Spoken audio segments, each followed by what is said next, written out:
Good morning, YouTube. Welcome back to the channel. I'm your host, Z James, and this is Z32 Workshop. And this thing sitting behind me is my 1993 Nissan 300ZX convertible parts car. It's just me and the crickets this morning, as you can hear. They got a little more lively. The temperature came back up. It's not as cold as it was, so yay. Anyway, let's get going on to what this episode's about. Last one, we started cleaning up the back end of the car, removing the crash beam, some wiring, some trunk vents to get the wiring out.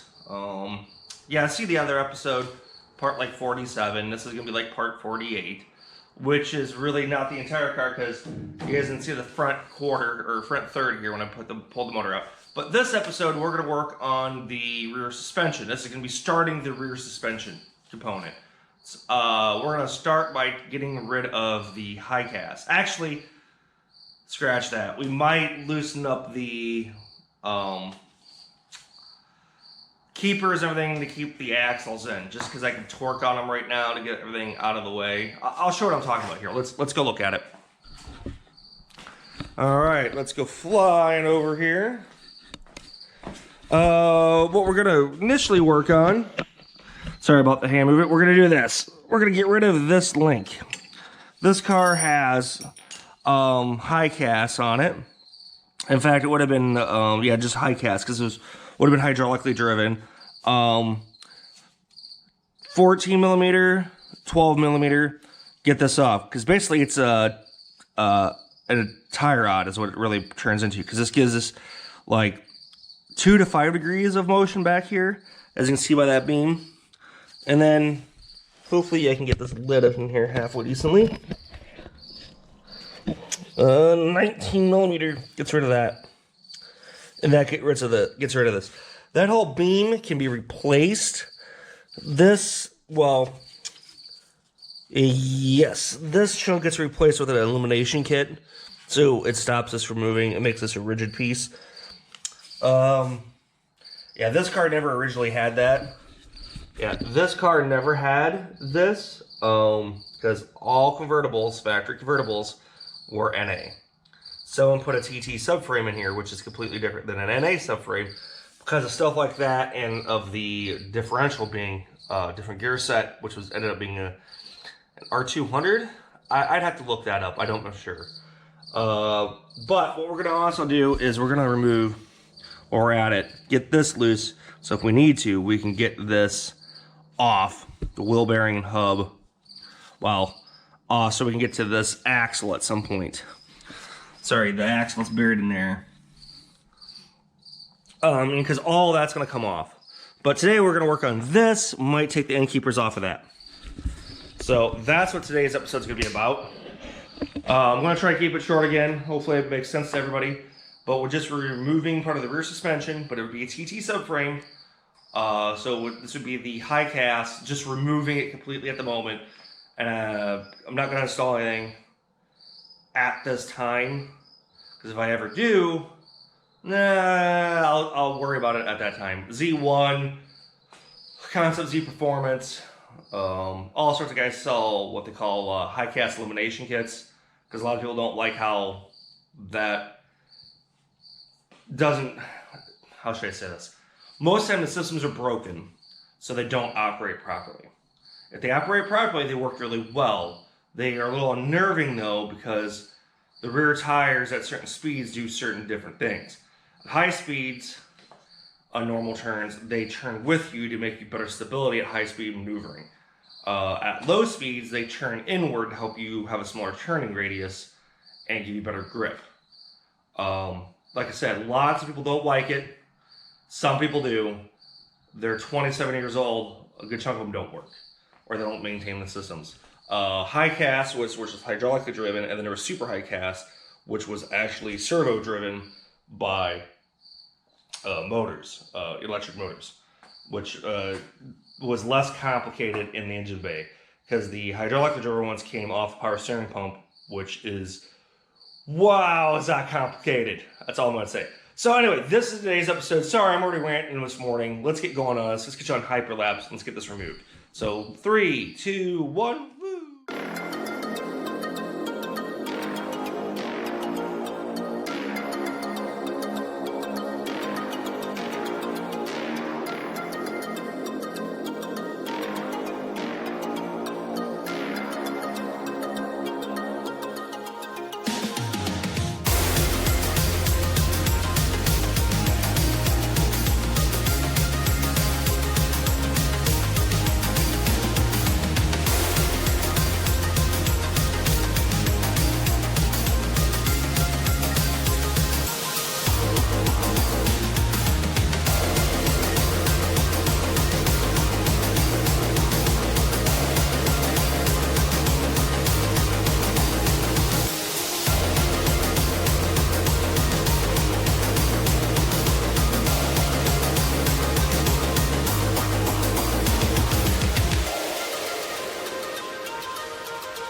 anticipated. I didn't realize how those were put together. I should have when I saw the nut. Basically, you gotta throw heat at it, and then go the wrong direction to break it loose, and then go the other way.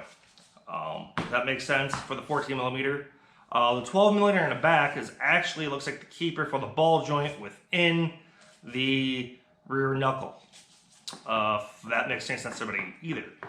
The two 19 millimeters came out real easy. Let's go take a look at the rack real fast. Like I said, realistically, this is just another steering rack. It just doesn't have a steering wheel attached. You got your pressure hoses that would connect to here.